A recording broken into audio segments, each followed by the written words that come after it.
আজ ৫৪তম বিজয় দিবস।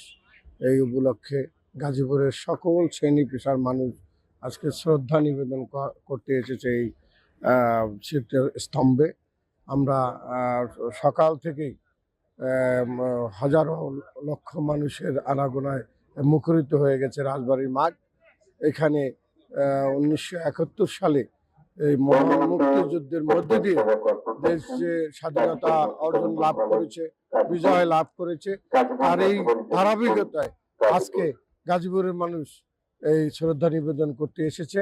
এখানে এসপি, ডিসি সহ গাজীপুর প্রেস ক্লাব, গাজীপুর সাংবাদিক সংগঠনগুলো, সাংবাদিক ঐক্য পরিষদ সহ সকল সংগঠন এখানে তাদের শ্রদ্ধা নিবেদন করতেছে। আমি নিজেও এসেছি এই মুক্তিযুদ্ধের শহীদদের প্রতি শ্রদ্ধা নিবেদন করার জন্য। আপনারা আসবেন। এইটি আমাদের ধারক বাহক, জাতির সবচেয়ে বড় অর্জন। এটাকে আমরা ধরে রাখবো। সবাই মিলে এই স্বাধীনতার চেতনায় উদ্বুদ্ধ হয়ে আমরা বিজয় দিবসের উদ্বুদ্ধ হয়ে এই দিবসটিকে আমরা যথাযথ মর্যাদায় পালন করব, এই প্রত্যাশাই করি। সুধী দর্শক, আসসালামু আলাইকুম।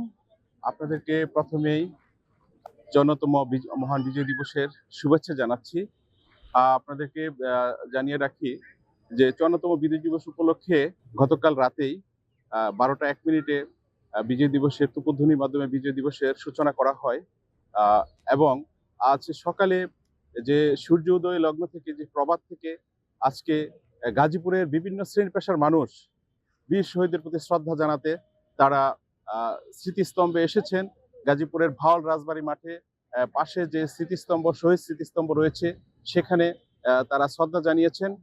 ইতিপূর্বে আপনাদের জানিয়ে রাখি যে ইতিপূর্বে গাজীপুরের জেলা প্রশাসক পুষ্পস্তবক অর্পণের মাধ্যমে শ্রদ্ধা জানিয়েছেন শহীদদের প্রতি।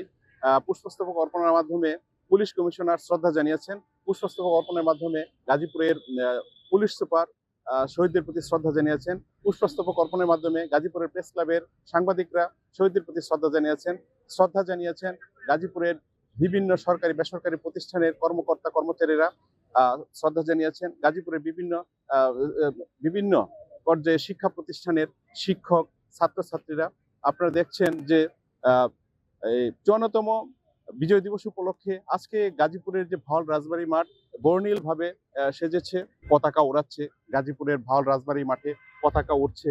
আসলে এই বিজয়, আমাদের এই কাঙ্ক্ষিত বিজয়, এটা একদিনে আসেনি। আপনারা জানেন যে ১৯৭১ সালের মহান মুক্তিযুদ্ধে দীর্ঘ ৯ মাস রক্তক্ষয়ী সংগ্রামের মাধ্যমে লাখো শহীদের রক্তের বিনিময়ে এই বিজয় অর্জিত হয়েছে।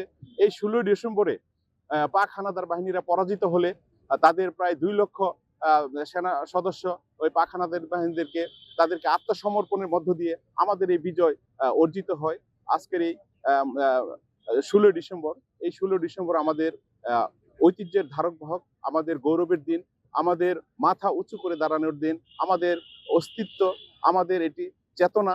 এই দীর্ঘ এই স্বাধীনতার ৫৪টি বৎসর, এই বিজয়ের ৫৪টি বৎসর আমরা শহীদদের প্রতি গভীর শ্রদ্ধা আমরা নিবেদন করছি। তাদেরকে আমরা প্রতি বৎসর আমরা তাদেরকে আমরা স্মরণ করে থাকি। তাদের যে রক্তের বিনিময়ে, তাদের যে আত্মত্যাগের বিনিময়ে আমরা যে স্বাধীন সার্বভৌমত্ব এই বাংলাদেশ পেয়েছি,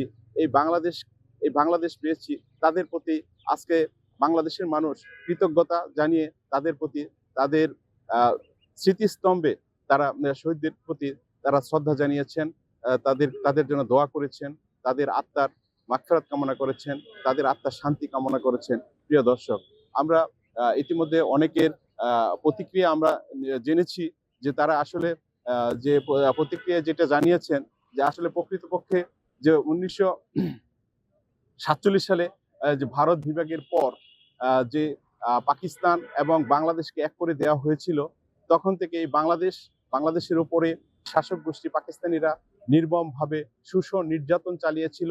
বিশেষ করে ভাষা এবং জাতিগত বৈষম্য সৃষ্টি করেছিল, আমাদের দেশের মানুষের অধিকার খর্ব করেছিল।